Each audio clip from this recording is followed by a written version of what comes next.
Nessa oportunidade, eu gostaria de abrir a Bíblia com os irmãos no livro de Provérbios, capítulo 18, versículo 21. Vamos ler o 20 e o 21, aonde a Bíblia diz assim: Do fruto da boca de cada um se fartará o seu ventre, e dos renovos dos seus lábios ficará satisfeito. Verso 21 diz: A morte e a vida estão no poder da língua. Observe, a morte e a vida estão no poder da língua, e aquele que a ama comerá do seu fruto. Gostaria de falar nessa oportunidade sobre este tema, o poder que há na língua. A Bíblia chega a dizer que a morte e a vida estão no poder da língua. Há um poder naquilo que nós professamos. Há uma autoridade naquilo que é professado. Vamos dizer, uma palavra expressada, ela pode trazer bênção ou pode trazer maldição. Nós sabemos que, naturalmente falando, há um poder na palavra. Nós podemos nos lembrar, por exemplo, daquele centurião ali em Cafarnaum, que tinha o seu servo doente e veio procurar a Jesus, e Jesus prontamente iria até a casa dele, mas ele disse: Senhor, eu não sou digno de recebê-lo em minha casa. Mas ele conhecia o poder da palavra e ele conhecia a autoridade que estava na palavra do Senhor Jesus Cristo. E ele fala algo no natural que eu gostaria de trazer aqui, fazendo uma base. Ele diz: eu também sou homem sujeito à autoridade. Ele disse: eu tenho homens sob a minha autoridade. E ele disse: eu digo a este, vai, e ele vai. Digo ao outro, vem, e ele vem. Digo àquele, faz isto, e ele faz. Veja que a palavra, ela tem poder. A palavra pode iniciar uma guerra, como pode findar uma guerra. A palavra, a língua, é algo que nós temos de encarar com bastante atenção. É bastante conhecido dos irmãos a escritura onde o apóstolo Tiago fala sobre a língua. Eu gostaria de fazer menção desta escritura, Tiago, capítulo 3, onde o apóstolo Tiago descreve isso com muita propriedade e com muito peso. E ele diz assim: Meus irmãos, Tiago capítulo 3, vamos ler do 1 ao 11. Ele diz: Meus irmãos, muitos de vós não sejam mestres, sabendo que receberemos mais duro juízo.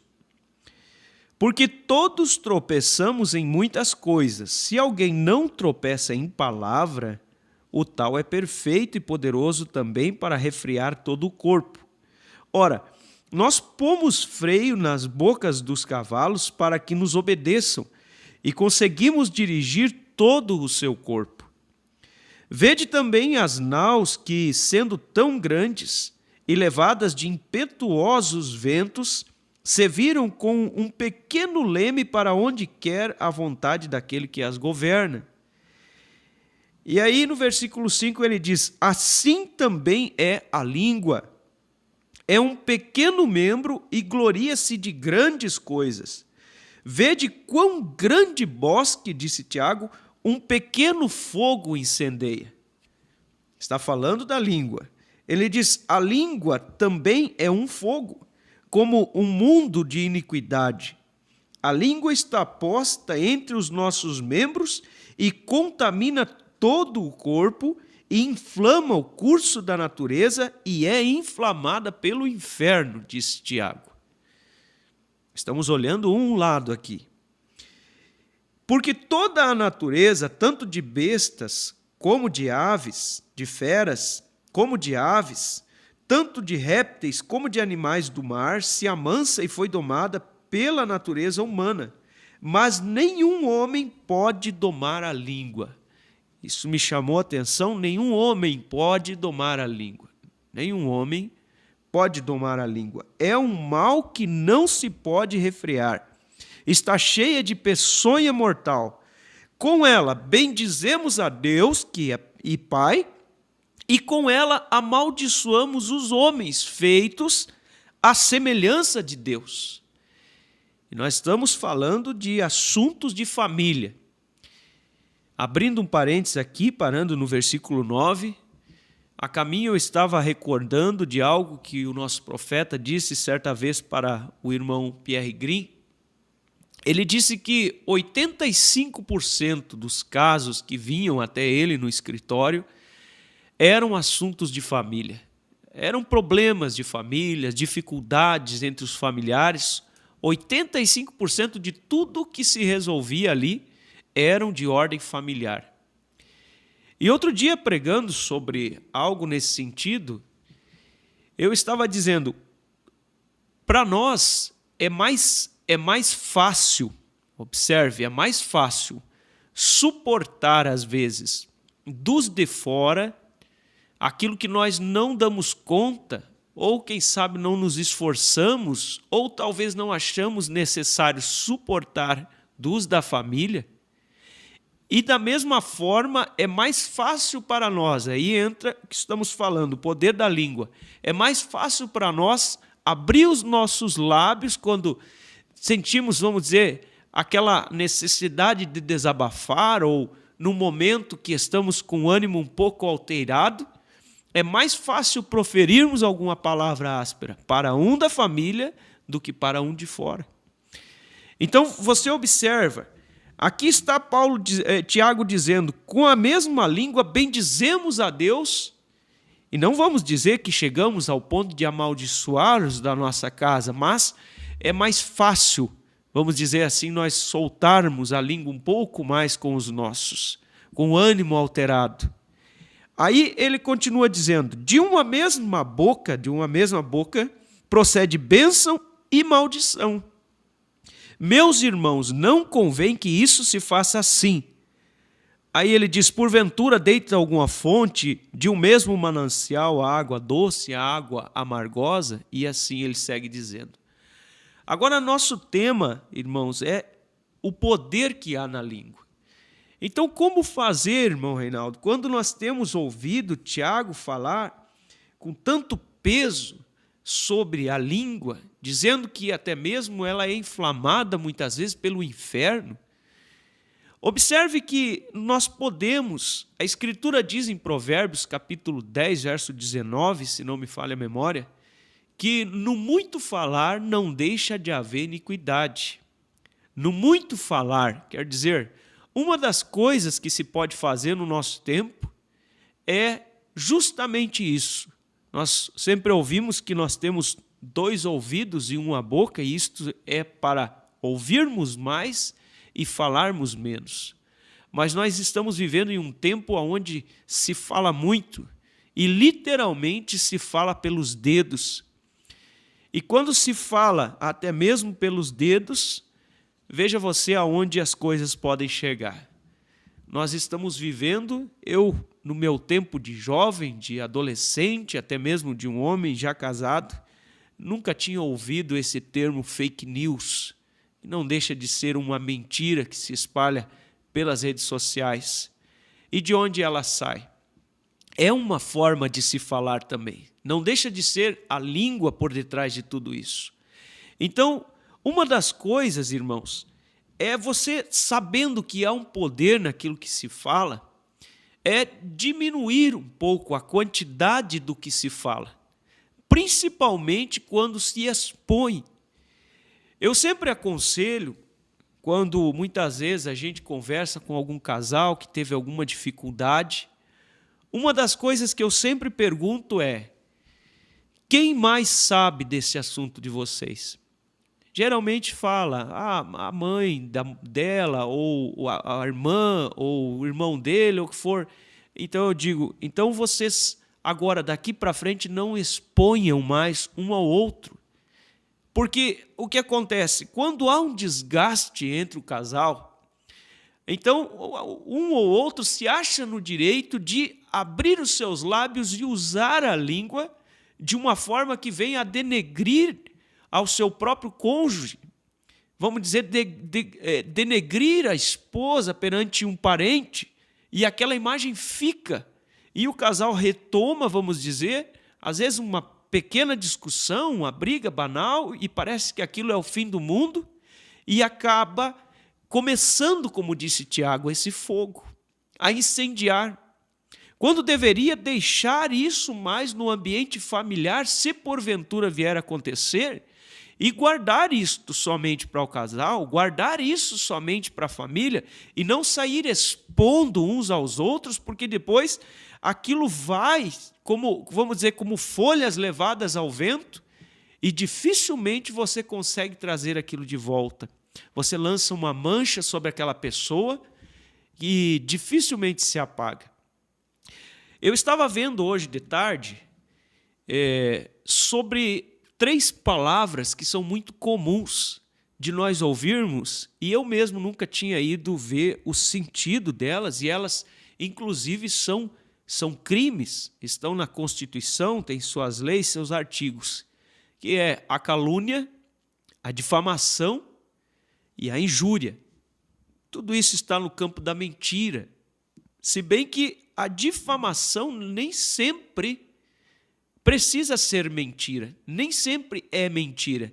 Então vamos ver, a calúnia, a difamação e a injúria são coisas diferentes. A calúnia, ela é uma mentira, é algo que você diz, por exemplo, eu vi o irmão Reinaldo indo até tal lugar e tomando o que não era dele e mentindo, eu estava presente ou alguém me falou. Entende? Isso é uma calúnia, é uma mentira que se fala sobre um ato que supostamente o irmão Reinaldo teria praticado. A difamação, por sua vez, pode ser até verdade, mas é algo que vai interferir na minha honra. Vamos dizer, é algo que vai trazer sombra sobre o meu caráter. Por exemplo, vamos dizer que, por uma desventura, eu tenha caído aí no serviço de proteção ao crédito, ou seja, o meu nome está no Serasa, está no SPC. Quem sabe era uma verdade, mas quando a pessoa toma aquilo e leva adiante, isso é uma difamação.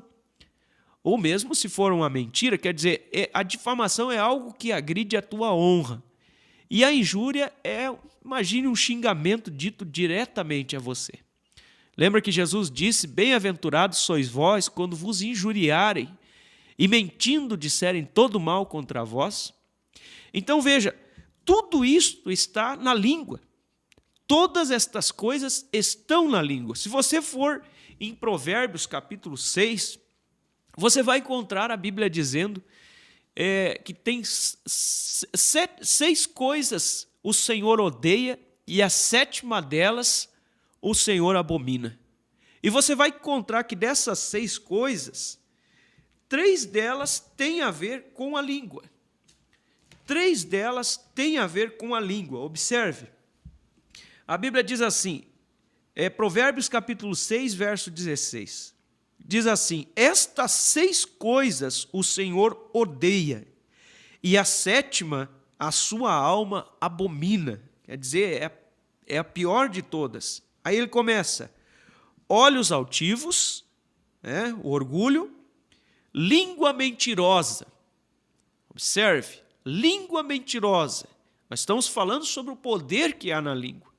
Veja, disse Tiago, quão grande bosque um pequeno fogo pode incendiar.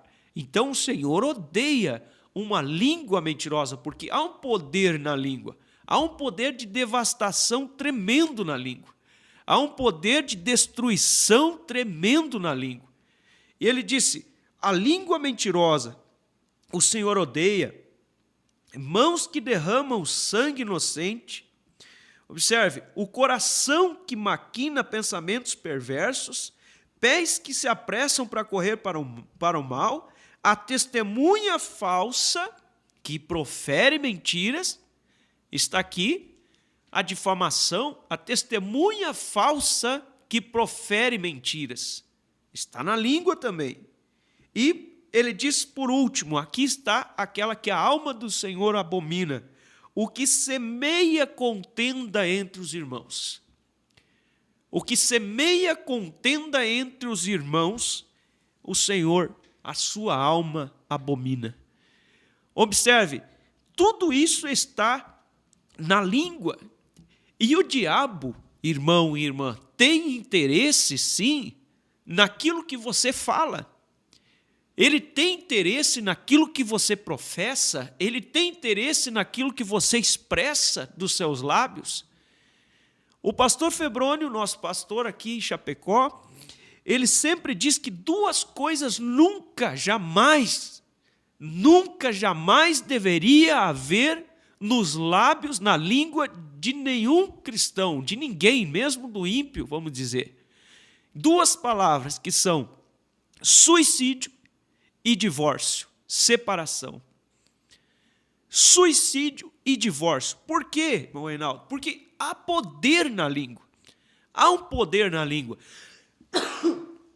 Perdão, há poder na língua. Então, nunca se deve armar o diabo, porque o diabo está ouvindo, ele está desejando saber o que sai dali de dentro. E como a Bíblia diz que a vida e a morte estão no poder da língua, você acaba armando o inimigo, você acaba armando o diabo quando você professa, quando você fala.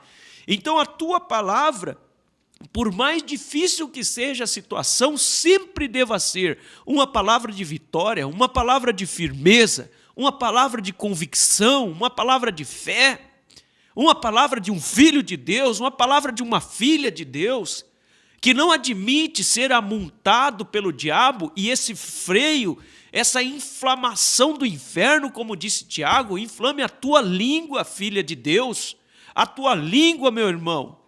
Não se deve ser desta forma, porque nós estamos aqui falando de um lado da coisa, que a língua, o cuidado que se deve ter com a língua, o cuidado com aquilo que você fala, mas por outro lado, a Bíblia não diz que só o poder da morte está na língua. Perdão, mas o poder da vida também está na língua. Por isso estamos falando nessa noite sobre o poder que há na língua. Não é somente um poder de destruição, mas também um poder de vida. Há um poder de restauração na língua. Vamos dizer, há um poder de equilibrar as coisas, de manter as coisas alinhadas, posicionadas. Eu me lembro da mensagem Ensinamentos sobre Moisés, quando o irmão Brana fala, ele monta aquele quadro, quando Joquebede estava ali, o pequeno Moisés, a sentença era de morte, mas ela disse, o meu filho não vai morrer. E há poder na língua. Observe que Deus moveu todos os céus e fez com que Moisés permanecesse vivo. Então veja, professe vitória e não derrota. Os irmãos perdoem, a garganta um pouco irritada, mas vamos adiante aqui, vamos observar, o tempo corre depressa. Eu estava lendo outro dia sobre aquele inventor Thomas Edison. É uma história, eu não sei até que ponto isso realmente foi exatamente assim, mas eu li isso, que Thomas Edison, ele tinha o que chamavam de déficit de atenção, ele não se concentrava na aula, ele tinha uma outra linguagem, parece, do que os alunos, a ponto tal que a escola expulsou ele dali. Thomas Edison foi expulso do colégio. E deram uma carta para que ele levasse para sua mãe. Quando a sua mãe tomou aquela carta, ela leu aquilo e a carta dizia, olha, o seu filho é um burro. Não temos condições de segurá-lo aqui, ele atrasa a turma, ele não temos condições, então nós estamos expulsando ele do colégio, segundo aquilo que eu vi. E o Thomas Edison estava interessado em saber o conteúdo da carta. A sua mãe não virou para ele e disse para ele: você é um burro mesmo. Olha, você já foi expulso do colégio. Olha o prejuízo que você está me dando. Você não vai prestar para nada mesmo. Olha, isso aí é a mesma coisa que eu sempre falo. Olha só, a professora fala a mesma coisa, todo colégio, não. Eu chorei quando eu vi a atitude daquela mãe. Ela leu aquela carta e ela disse: meu filho, você está no nível mais elevado do que todas aquelas crianças. Eles não conseguem te ensinar lá. Por isso, a mãe vai te ensinar a partir de casa. E ela mesma começou a ensiná-la a partir dos livros, e vocês sabem quem foi Thomas Edison. Então nós estamos dizendo: mas então a mãe dele mentiu? Não, ela não mentiu.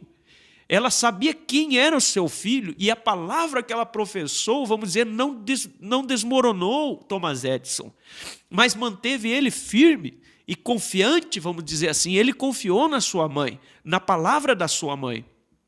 Me faz lembrar de uma oportunidade que o profeta orou por um senhor de cor que era cego.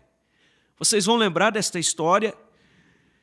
Ele veio até o irmão Branham buscando por ele, e pediu para que o irmão Branham orasse por ele, porque ele seria curado. Ele disse: a minha mãe, que já faleceu, ela veio para mim em um sonho, e ela disse: vá até tal lugar e busque por um homem chamado William Branham. Ele vai orar por você e você vai ser curado da sua cegueira.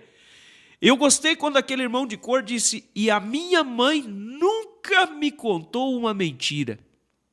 Ele disse: nunca ela me disse uma mentira. Então, quando em sonho, quando em sonho aquela mãe veio para aquele homem cego, já de idade, e disse: vá até tal lugar que você encontrará um homem que orará por ti, através dessa oração Deus te curará. Ele se levantou e foi. Observe, amado irmão e irmã, há poder na língua. Há um poder, vamos dizer, imensurável naquilo que nós professamos. É realmente uma pena que o tempo aqui é tão apertado, mas vamos ver o que mais nós podemos fechar aqui. Tenho várias anotações. Eu estava vendo Pedro dizendo que os homens santos de Deus falaram movidos pelo Espírito Santo. Então veja, os homens santos de Deus falaram movidos pelo Espírito Santo. Existe sim aquela língua que é inflamada pelo inferno, que destrói. Mas também tem a língua que ela é inspirada pelo Espírito Santo, que ela é ungida pelo Espírito Santo, que ela é dirigida. Então veja, a língua em si, fisicamente falando, ela é apenas um pequeno membro. Mas disse Jesus que do que o coração está cheio, a língua fala, a boca fala. Então o nosso cuidado seja, amado irmão e irmã, o nosso cuidado seja para saber a inspiração com a qual nós falamos. A nossa língua está sendo inflamada pelo inferno, ou ela está sendo instruída, inspirada, movida pelo Espírito Santo?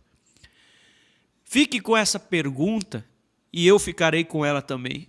A nossa língua, ela é, como disse Tiago, inflamada pelo inferno, e em certos momentos nós, vamos dizer, descuidamos do poder que há nela e a usamos de forma indevida? Ou nós esperamos pela inspiração do Espírito Santo, pela brandura do Espírito Santo, vamos dizer, pela direção do Espírito Santo, que uma palavra dirigida pelo Espírito Santo terá um resultado muito maior do que dezenas de palavras, vamos dizer, ungidas pelo momento de ira. A Bíblia diz que na ira do homem não opera a sabedoria de Deus. Então, amado irmão e irmã, que Deus abençoe a cada um